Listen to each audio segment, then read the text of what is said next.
बंदा है पंचदशी के, तो 200 चलेगा ना। तो कहते हिरण्यगर्भ के स्वरूप को निरूपण करते हैं, हिरण्यगर्भ है ना। सूत्रात्मा सूक्ष्म देहाख्या सर्व जीव घनात्मक सर्वहमान धारित्वात् क्रिया ज्ञानादि शक्तिमान। ये सूत्रात्मा का लक्षण है। सूत्रात्मा कैसे? लिंग सूक्ष्म देहाख्य, जो सूत्रात्मा कहलाता है सूक्ष्म देहाख्य कहलाता है। संपूर्ण जीवों का घन स्वरूपात्मक है, संपूर्ण जीवों को घनात्मक है, घन स्वरूपात्मक, घन समष्टि स्वरूपात्मक है। लिंग शरीर जब तक नहीं होगा तब तक जीव संज्ञा नहीं होगी। बुद्धि में तो जीव का उपकृति में पड़ेगा, नहीं तो सुसुप्ति में पड़ा रहता व्यक्ति, कोई कर्म नहीं होता वहां पर, तो विज्ञान उपाधि वाला जीव कहलाता है ना। तो कहते सर्व जीव घनात्मक, सर्वेषाम जीवानाम समष्टि स्वरूपम, संपूर्ण जीव समष्टि सारे जीवों का घन स्वरूपात्मक हिरण्यगर्भ कहलाता है। सर्व हम मान धारित्व, सभी में हम मान का धारण करने वाला होता है। किसमें? सभी में हम का अभिमान करता, मैं हूँ, हम का अभिमान कर धारण करने वाले से क्रिया है, ज्ञान है और शक्ति वाला भी है ना। वहाँ पर क्रिया खाद नहीं निकालना है ना, तो क्रिया ज्ञान शक्ति वाला, उसको बोलना क्रिया ज्ञान शक्ति वाला सर्वे जीव घनात्मक सूक्ष्म देहाख्या सर्वहमानित्व धारित्वात् सूत्रात्मा इति कथ्यते। ये सूत्रात्मा का लक्षण हो गया, इसको कंठस्थ करने योग्य है। हाँ, इस प्रकार से हिरण्यगर्भ कहलाता है। चिन्ह तो मैंने अच्छा लगाया था इस पर। कहते सूत्रात्मा पटे सूत्रम इव जगत अनुस्यूतम, जैसे पट में सूत्र अनुस्यूत रहता है, पट में सूत्र अनुस्यूत रहता है ना, पट में सूत्र बिना सूत्र ही रहेगा। तो ये सूत्रात्मा पट के समान, पट में सूत्र के समान, तो जगत में सूत्रात्मा अनुस्यूत है। जैसे पट में सूत्र अनुस्यूत है, उसी प्रकार जगत में, संपूर्ण जगत में सूत्रात्मा अनुस्यूत है। आत्मा स्वरूपम, यस्य जिसका है, यस्य जिसका सब है, सूक्ष्म देहाख्या है ना, यस्य सूक्ष्म देह के नाम से जाना जाता है सूक्ष्म सूत्रात्मा। यस्य जिसका सब तथाविद सूक्ष्म देहाख्या नाम कहलाता है। सर्व जीव घनात्मका, संपूर्ण जीव के स्वरूप, सर्वेषाम जीवाना, संपूर्ण जीवों के, लिंग शरीर उपाधि वाले जीवों के घन स्वरूप समष्टि स्वरूप जो है वो हिरण्यगर्भ। तत्र उसमें हेतु देते सर्व अभिमान, सर्वेषु व्यक्तिलिंग शरीर, संपूर्ण जो व्यक्तिलिंग शरीरों में हम का अभिमान होने से इति भावा। इच्छा ज्ञान क्रिया आदि शक्तिमान, इच्छा ज्ञान और क्रिया शक्ति वाला है वो कौन? हिरण्यगर्भ है ना। तो आगे कहते हैं हिरण्यगर्भ की अवस्था को जगत पृथ्वी में दृष्टांत को लेकर कहते हैं। प्रत्युसेवा प्रदोषेवा मग्नो मंदे तमस्येयम् लोको भाति यथा तद्वद अस्पष्टम जगद ईक्षते। तो कहते हैं प्रत्यु से बोलते हैं उषा काल, प्रदोष यानी सायकाल, और मग्न यानी आवृत, मंद यानी थोड़ा मंद, तमसी मंद तम में, अयम है जीव, अयम है ना, लोको भाति, लोक अयम लोको भाति है जो लोग भाते, तद्वत उसी प्रकार से। ऐसे मतलब इसका उदाहरण है जैसे प्रातः काल जैसे स्पष्ट जगत नहीं भाषित होता, ऐसे जगत भाषित हो रहा है, दिख रहा है। ऐसा प्रातः काल जब ना जाल सूरज उगा ना रात्रि नष्ट हुई, उस काल में जब जगत को देखते ना तो स्पष्ट नहीं, चहल पहल कुछ भी नहीं है, व्यक्ति गिने चुने कहीं दिख गए, टपक गए तो टपक गए। सायकाल जब हो गया व्यक्ति दिखते नहीं है। अभी प्रकाश है कोई बात नहीं, इधर घूमते रहते हैं टन टन, है ना। या जिस दिन बिजली की सारी बिजली बंद हो जाएगी और पेट्रोल आना बंद हो जाएगा, उसी दिन सभी लोग परेशान हो जाएंगे। रात में घूमना ही बंद हो जाएगा। रात को घूमना बंद हो गया, दुकान भी दिन भर नहीं चलेगी, रात को कोई नहीं चलेगी, चलेगी नहीं चलेगी। सूर्य का प्रकाश आएगा तभी कार्य चलेगा उनका। वो भी वो चल सकती है, लेकिन कहाँ तक सारे प्रयोग नहीं करते, वो भी करते हैं, नहीं करते। तो कहते हैं इस प्रकार से वो मंद तम में मंद तम में जैसे आवृत होता है जगत, उसी प्रकार से अयम है लोक भांति भाषित होता है। तद्वत ये दृष्टांत हो गया। उसी प्रकार से जो जगत तद्वत जागृत अवस्था है ना, तद्वत अस्पृष्टम जगत ईक्षते, अस्पृष्टम जगत ईक्षते, जगत जगत नहीं, अरे जगत ईक्षते, जगत ऐसा स्वप्न अवस्था। अब अस्पष्टम स्वप्न अवस्था, अस्पष्टम जगत ईक्षते, अस्पष्टम स्वप्न बोल दिया, स्वप्न अवस्था में। अच्छा हिरण्य गर्भ ले लीजिए, हिरण्य गर्भ, हाँ दृष्टांत में यथा तद्वत उसी प्रकार से दृष्टांत जगत ईक्षते, यहाँ पर जगत कहा गया।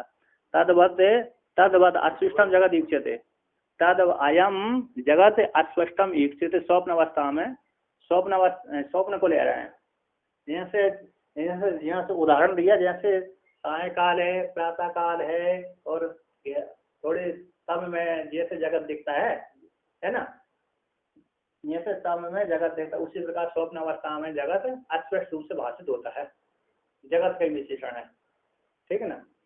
स्वप्न में भी जगत दिखता है ना, जैसे स्वप्न जागृत अवस्था में प्रातः काल जो दिखता है कोई नहीं मंद अंधकार में, और सायकाल में जब जैसे हो जाता है प्रदोष काल में, उसके पश्चात तम में जैसे जगत स्पष्ट रूप से भाषित होता है।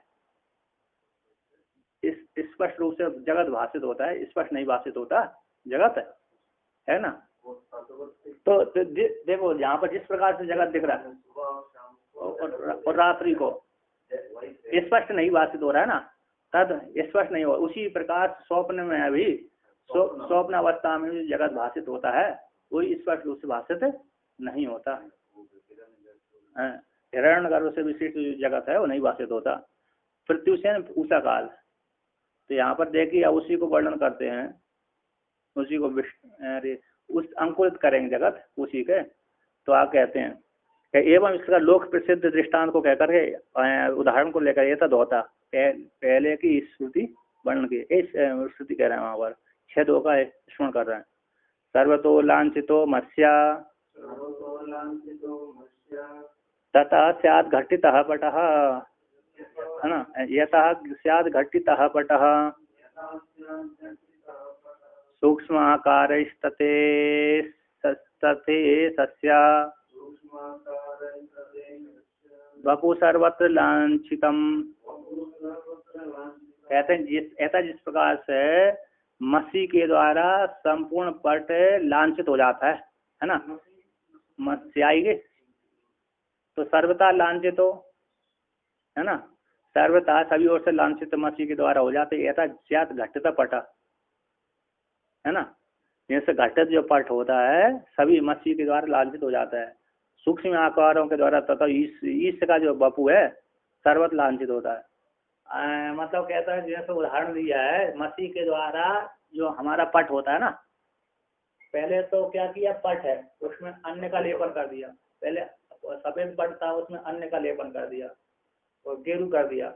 अब गेरू करने के पश्चात फिर हमको उसमें आकृति बनाना है, क्या बनाना है, चित्र बनाना है। इधर स्याही डाली, उधर स्याही डाली, उधर स्याही डाली, तो पूरा शरीर वो क्या हो गया, पट है उससे स्याही से लांछित हो गया। उसी प्रकार ईश्वर का जो शरीर है सूक्ष्म शरीर लांछित हो जाता है। यहाँ पर कहते हैं सूक्ष्म आकारों के द्वारा तथा उसी प्रकार से सूक्ष्म आकारों के द्वारा जो मसीह के सूक्ष्म आकारों के द्वारा संपूर्ण पट लांछित हो जाता है, उसी प्रकार यहाँ पर सूक्ष्म आकारों के द्वारा ईश्वर का जो बपू हिरण्यगर्भ है सर्वत्र लांछिता, कैसा है, सभी जगह गया हुआ है।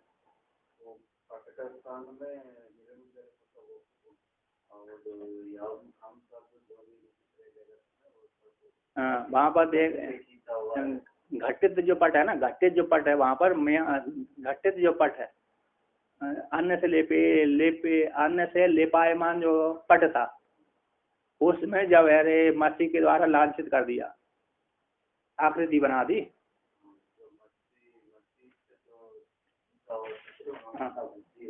वो तो हो गया, वहाँ पर हो गया ना, पूरा हो गया। दाष्टान में है कि जो वो पट अलग था, उसमें पहले अन्न का लेपन किया, इसके बाद फिर स्याही से लेपन कर दिया। अब उसी प्रकार यहाँ पर ईश्वर था, विज्ञान उपाधि वाला ईश्वर था। इसके विज्ञान उपाधि वाला जो ईश्वर था, अब उसमें उसका शरीर जो स्याही के स्थान पे यहाँ पर कौन आ गया? हिरण्यगर्भ आ गया। पट तो पहले अधिष्ठान हो गया।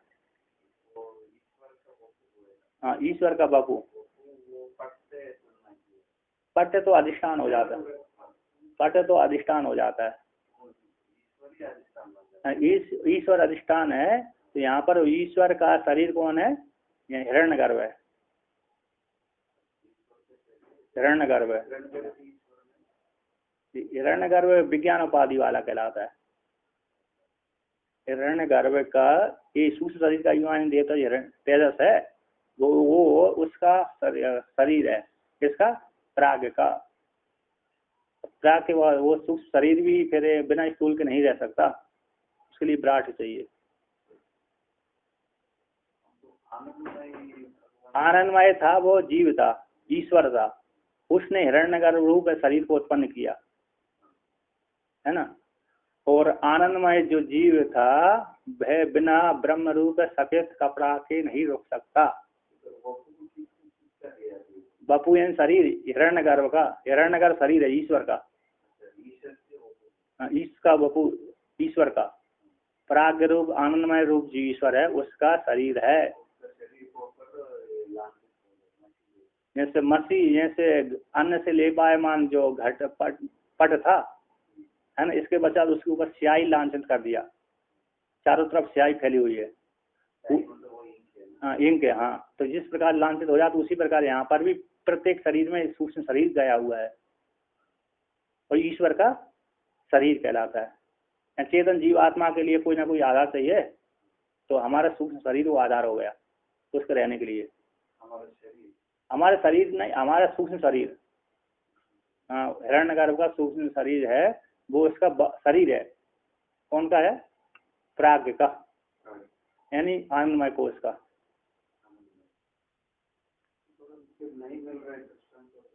क्यों? नहीं, पहले लेपो पट लेपो, दूसरा अन्य लेपन करो। अन्य घटित, अन्य इसका लेपायमान हो गया, पहले वर्णन कर दिया आपको। अरे गेरू नहीं बदलाया था, गेरू घट पहले सफेद वस्त्र था उसके ऊपर गेरू कर दिया, अब गेरू के ऊपर पुनः फिर हमने स्याही से मूर्ति बना दी, है कि नहीं। अब स्याही की बात जो स्याही जो हाँ थी, पहला शुद्ध अधिष्ठान ब्रह्म हो गया, दूसरा अन्य सा लेपन कर दिया, ईश्वर हो गया, प्राग ईश्वर हो गया, वही आनंदमय कोश है। अब उसका लांछित तो हो गया जो ये हो गया सूक्ष्म शरीर, हिरण्यगर्भ है। हाँ, हिरण्यगर्भ देखो, अभी उसका हिरण्यगर्भ पहले लक्षण बतलाया, का लक्षण बतलाया, पहले लक्षण बतला दी हिरण्यगर्भ, ठीक है।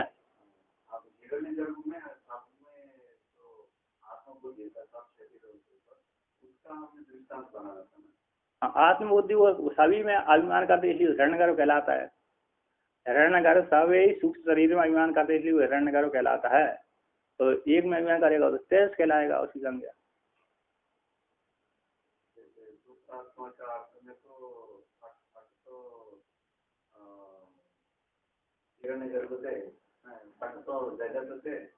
अरे जगत नहीं लेना है यहाँ, उस अधिष्ठान लेना उसको। हाँ, उसको अन्य लेपन कर दो उसको, अरे ईश्वर हर जगह। हाँ, सूत्र भी व्यापक, मतलब प्रत्येक शरीर में प्राण गया कि नहीं गया? प्राण जाता है तो सूत्रात्मा कहलाता है। हाँ, जा रहा है ना प्राण के रूप में। हाँ, आपके सूक्ष्म शरीर है, इनके में सूक्ष्म शरीर है, मेरे में इनके में सूक्ष्म शरीर है। कौन? मसीह के स्थान पे वो हिरण्यगर्भ ले लो। हाँ,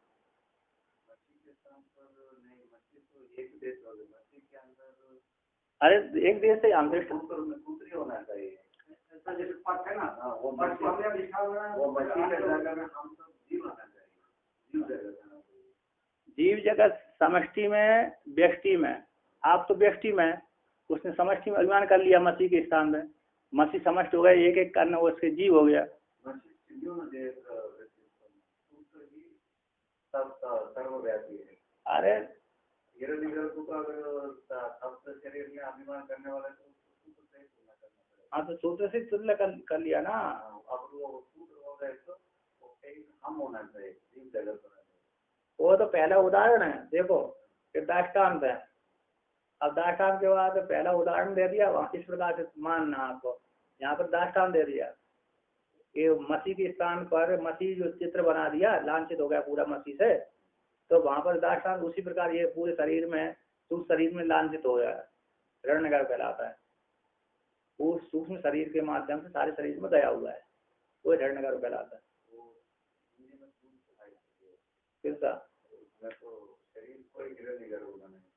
तो शरीर ही तो है, सूक्ष्म शरीर अभिमानी है।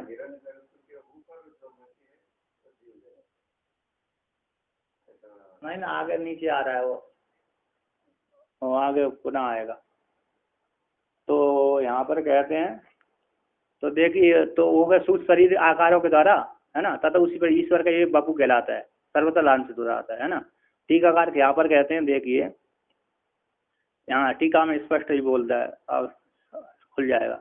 यह तो जैसे घटित पट होता है मसीह के आकारों के द्वारा, मसीह मइयों के द्वारा आकार विशेषों के द्वारा लांछित हो जाता है, ठीक है भक्ति। तथा उसी प्रकार माई नम जो ईश्वर है, उसका बपू अपंचीकृत पंच महाभूत के कार्यों के द्वारा लिंग शरीर लांछित होता है। ईश्वर का शरीर अपंचीकृत भूत कार्यों का लिंग शरीरों के द्वारा लांछित होता है। हो गया तो और क्या, ये हो गया। अब आके बुद्धि में आरोहण करने के लिए वैभव रूप से उसको दृष्टांत कहते हैं, उसी का विस्तार करते हैं। सस्यम व शाक जातम व सर्वतोंकुरितम यथा कोमलम तद्वदे वैसा पेलवो जगद अंकुरः। सस्यम जैसे आप बीज बो दिया है ना, तो सस्य से साग धान उगती है, सस्य धान चावल बोलते हैं। साग समुदाय थोड़ी थोड़ी जब शुरू में क्या होती है, अंकुर होते हैं।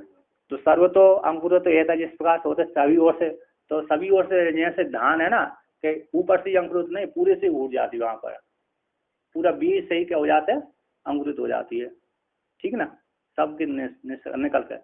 तो तद कहते हैं अरे कोमल कोमल जैसे अंकुरित पैदा, कोमल अंकुरित जैसा पैदा होता है, तद्वत उसी प्रकार से जगत अंकुरम पेलवो, तद्वत ऐसा पेलवो जगत अंकुरा। पेला बोलते हैं मृदुल,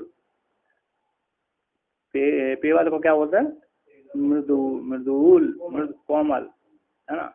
पेलवम मृदुलम इति तनु, पेलवम मृदुलम तनु इति अमरः। अमरा मतलब अमरकोश, तो ऐसा अमरकोश है। तो पेलव है नहीं अंकुर, छोटा छोटा जगत रूप, कोमल रूप जगत अंकुर हुआ। कौन सा कोमल रूप जगत अंकुर? प्रातः काल हो गया, और उसी को कहते हैं प्रातः काल में कोमल कोमल जगत अंकुर होता है। इसके बाद फिर दोपहरी आ जाती, भयंकर बड़ा हो जाता है। तो कहते हैं एवं इस प्रकार से सूत्र स्वरूपात्मक विशद कृत, सूत्र के स्वरूप को विस्तार पूर्वक बना करके विशदी करते हैं। विस्तार जो विशद नहीं था उसको विस्तार बना करके उसी के ही अवस्था भेद को, पंचकृत भूत कार्यों की उपाधि को, विराट आत्मा को दृष्टांत के द्वारा दिखलाते हैं। विराट आ गया तो कहते हैं आपात भात लोको वा पटो वा वर्ण पूरितः सस्यम वा फलितम यद्वत् तथा स्पष्ट बपुर विराट। कहते आतप भात लोको, अब अंकुरित तो होगा, अंकुरित तो बना ही नहीं रहेगा, तो आतप के प्रकाश से आतप भात लोको एवं पटो वर्ण पूरिता, जब वहां पर स्पष्ट रूप से हमने पट में क्या कर दिया, पहले तो स्याही डाली थी, स्पष्ट रूप से वर्ण पूर्ण कर दिया, अर्थात पूरा क्या कर दिया, चित्र बना दिया, अच्छी प्रकार से क्या कर दिया, चित्र बना दिया, तो स्पष्ट रूप से उसमें चित्र भाषित होने लगा, हो जाता ना। उसी प्रकार थोड़ा और जब सूर्य का प्रकाश फैल गया, विस्तार को फैल गया, 4 बजे, अरे 8-9 बज गए, दिन गए, सोए गए, तो आपात आतप भात लोको, आतप है सूर्य के प्रकाश के द्वारा प्रकाशित होने वाला लोक रूप जगत है, स्पष्ट भाषित हो जाता है।